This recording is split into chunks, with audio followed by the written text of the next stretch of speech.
ඔන්න එක්තරා ගමක ලොකු ගමයා කියලා මිනිස්සෙක් ජීවත් වුණා. පෙනුමෙන් බොහෝම මහත ශරීරයක් හිමි මේ ලොකු ගමයා ටිකක් ගමේ මිනිස්සුන්ට ඊරිසියා කරනවා. මේ ලොකු ගමයා ආශ්‍රය කරන ගමේ අසල්වැසියන් කීප දෙනෙක් හිටියා. මේ අසල්වැසියන් කීප දෙනාගෙන් මේ ලොකු ගමයා වඩාත්ම සම්බන්ධතාවයක් තියාගත්තේ පොඩි ගමයා කියන මිනිස්සයාත් එක්ක. මේ දෙන්නාම ජීවිකාව විදිහට කරගෙන ගියේ ගොවිතැන් කටයුතුයි.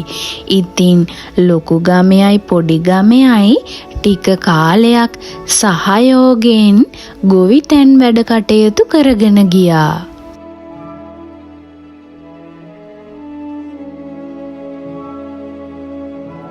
මෙහෙම ටික කාලයක් යනකොට ලොකු ගමයා මොනවා හරි ප්‍රශ්නයකට පොඩි ගමයාත් එක්ක හොඳටම අමනාප වුණා.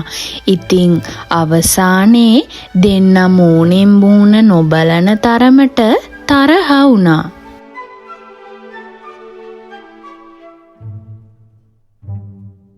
කාලය මේ විදිහට ගත වෙලා ගියා. ලොකු ගමයා පොඩි ගමයාත් එක්ක තාමත් තරහයි.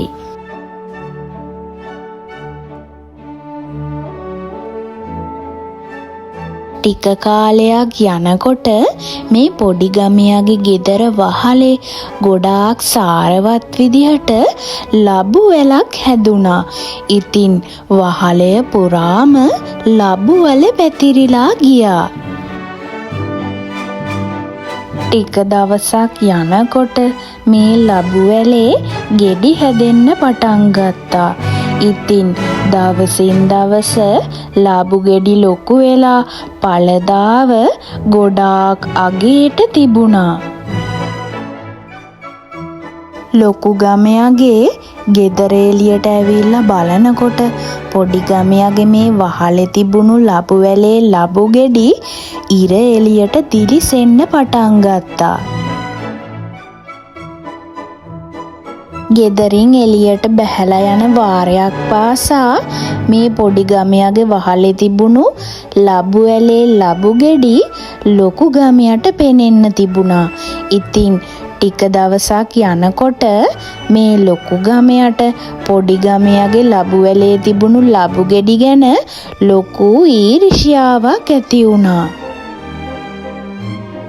මම හොඳ වැඩක් කරන්නම්කෝ මේ පොඩි ගමයාගේ මහාන් තත්තකම යන්නත් එක්ක කියලා ලොකු ගමයා හොඳ උප්පර වැට්ටියක් කල්පනා කරා.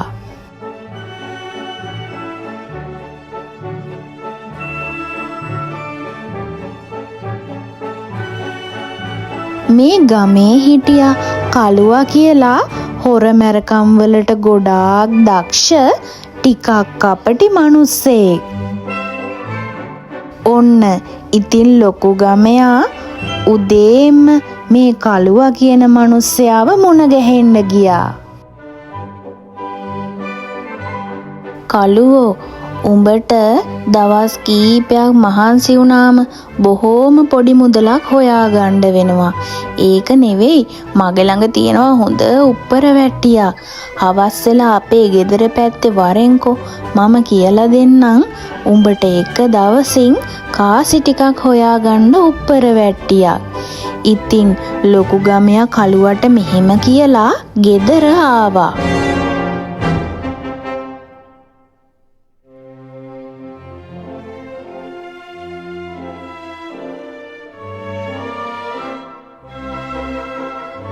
කළුවත් හවස් වෙන්න ඇරලා ලොකු ගමයාගේ ගෙදර ආවා.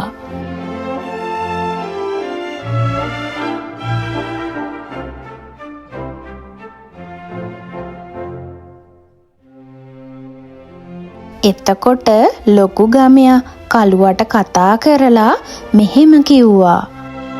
ආම් බලාපන් කළුවෝ අර පොඩි ගමයාගේ වහලේ ලාගෙන තියෙන ලබු වැල දිහා. ලබු ගෙඩි නම් කීයක්ද? ඔන්න උඹට හොඳ අවස්ථාව. කළුවත් වටපිට බලලා මෙහෙම කිව්වා. එක දවසක් නෙවෙයි, ඒකට නම් සතියක් නිදි මැරුවත් පාඩු නෑ. එහෙම කියලා මේ ලොකු ගමයාගේ අලු පුහුල් වැල දිහත් බැලුවා. කොහොම හරි කළුවා එදා රෑ ඇවිල්ලා පොඩි ගමයාගේ තිබුණු ලබු වැලේ සියලුම ගෙඩි කඩාගත්තා.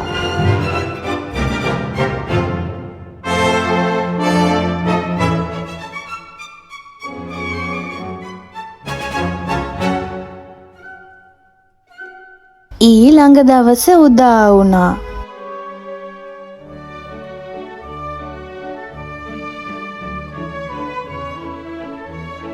ලොකු ගමයා පුරුදු විදිහටම ඇහැරුණා.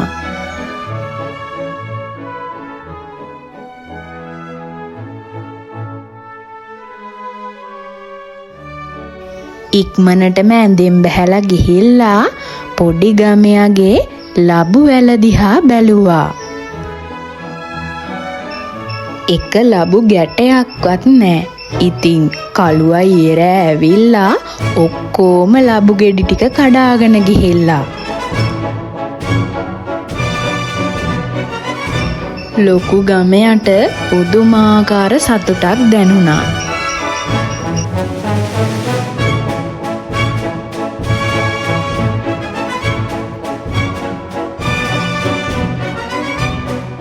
මෙහෙම ටික කාලයක් ගත වුණා.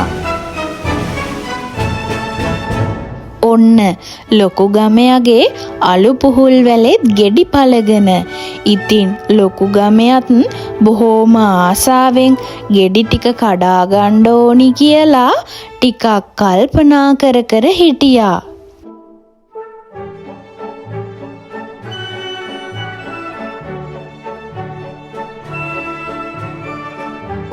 කොහොම හරි එදා දවසේ අලු පුහුල් ගෙඩි ටික කඩා ගන්න බැරි වුණා. ඉතින් ලොකු ගමයා හෙටවත් කඩලා ඉවර කරන්න ඕනි කියලා හිතලා එදා රෑ නින්දට ගියා.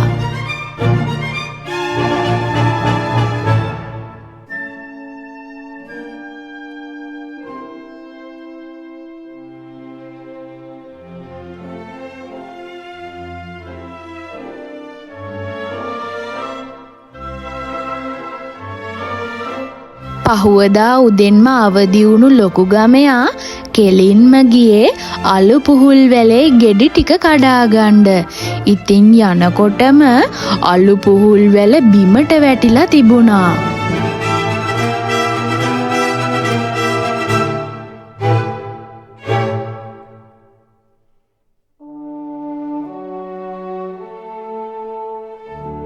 අනේ දෙයියනේ, අලු පුහුල් වැලේ එක ගැටයක්වත් නෑ.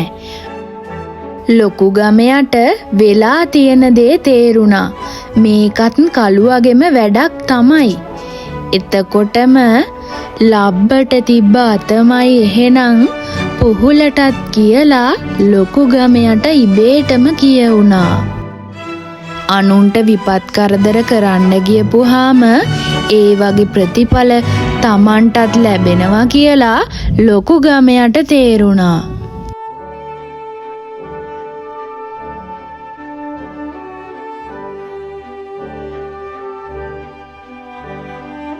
ඉතින් මේ වගේ කතා දිගටම නරඹන්න කතන්දර නැන්දාව සබ්ස්ක්‍රයිබ් කරන්න.